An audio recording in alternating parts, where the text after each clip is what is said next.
សួស្តីបងប្អូនទាំងអស់គ្នាថ្ងៃនេះខ្ញុំមានសភៅមួយក្បែរយកមកណែនាំសភៅនេះនិយាយអំពីតំណែងតំណងដែលជាធម្មពលដ៏ខ្លាំងក្លាសភៅនេះបាននិយាយថាបើសិនជាអ្នកចេះពីតំណែងតំណងឬក៏ការនិយាយស្ដីគឺមានប្រសិទ្ធភាពខ្លាំងមែនទែនព្រោះការនិយាយស្ដីឬក៏តំណែងតំណងនីមួយៗគឺធ្វើឲ្យប៉ះពាល់ដល់ជីវភាពប្រចាំថ្ងៃហើយនឹងការងាររបស់លោកអ្នកអញ្ចឹងបើសិនជាលោកអ្នកដឹងពីរបៀប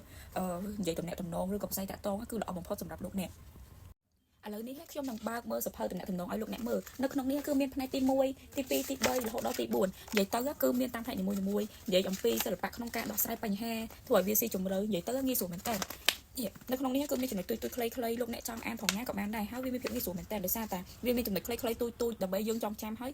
វាចូលទៅក្នុងដិតដល់ចូលក្នុងអារម្មណ៍របស់យើងហ្មងណានេះគឺជាច្បាប់ទី1ហើយភាគច្រើនវាគឺជាចំណុចខ្លីៗទូចៗតែម្ដងជាសំណេរចាក់ដោតឬក៏ជាបញ្ហាដែលលោកអ្នកតែជួបប្រទេសហើយលោកអ្នកអត់ដឹងថាត្រូវទៅនិយាយនៅណាឬក៏ត្រូវប្រាប់អ្នកណាដើម្បីឲ្យយល់ពីអារម្មណ៍របស់ខ្លួនឯងអញ្ចឹងណាហើយសភៅនេះផងដែរគឺមានសភាពស្អាតមែនតើវាមានគំរារៀងក្រាស់ប៉ុន្តែអត់ធ្ងន់ទេវាងាយស្រួលហើយទូចអាចយកតាមខ្លួនបានណាហើយវាមានសំណួរចម្លើយនៅក្នុងនឹងស្រេចតែម្ដងនិយាយទៅគឺងាយស្រួលមែនតើក្នុងការលោកអ្នកអាចយល់បានហើយយល់ពីអត្ថន័យនៅក្នុងសភៅនឹងទាំងអស់តែម្ដង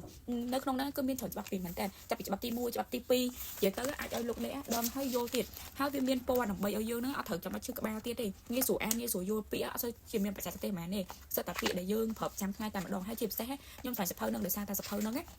គឺនិយាយចំចំណុចដែរខ្ញុំតែជួបប្រទេសជាប្រចាំតែម្ដងហើយគឺមានបានការណែនាំថាចុះបើយើងជួបប្រទេសបញ្ហាទាំងអស់នោះយើងត្រូវធ្វើបែបម៉េចយើងចង់និយាយតាក់ទងគឺយើងត្រូវនិយាយបែបម៉េចនិយាយទៅគឺងាយស្រួលមែនតើក្នុងសភៅមួយក្បាលនេះហ៎អញ្ចឹងខ្ញុំគិតថាអ្នកគួរតែមានសភៅមួយក្បាលនេះដើម្បីអប់រំឬក៏ដើម្បីឲ្យធម៌ពលរបស់លោកអ្នកកាន់តែកើនឡើងជាងមុនហើយកាន់តែមានប្រសិទ្ធភាពជាងមុន